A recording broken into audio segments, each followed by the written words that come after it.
సంవత్సరాలు తెలియజేస్తూ రాబోయే రోజుల్లో భారతదేశం ఉనికిని ఇంకా బాగా సాగాలని ఈ ఆపరేషన్ సింధూర్ సక్సెస్ అయిన సందర్భంగా మేము ఈరోజు ఒంగోలులో BJP party, Telugu Desam party, Janasena party నాయకులు కానీ కార్యకర్తలు కానీ అందరూ సంఘీభావంగా ర్యాలీ చేస్తూ ఉన్నాము.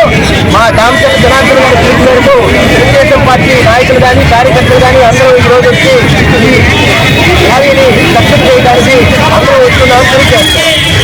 దేశపు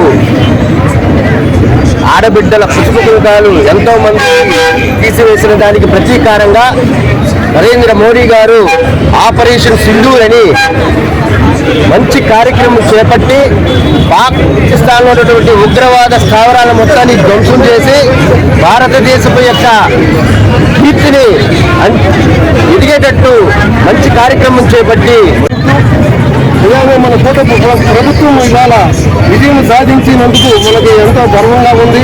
కాబట్టి ప్రతి ఒక్క భారతీయుడు కూడా ఇవాళ విజయంతో ఇదే విధంగా ముందుకు నడవాలని చెప్పి ప్రతి ఒక్కరు కూడా సంఘీభావం జరగాలని చెప్పి కోరుకుంటూ ఈ అవకాశం ఇచ్చినందుకు ధన్యవాదాలు.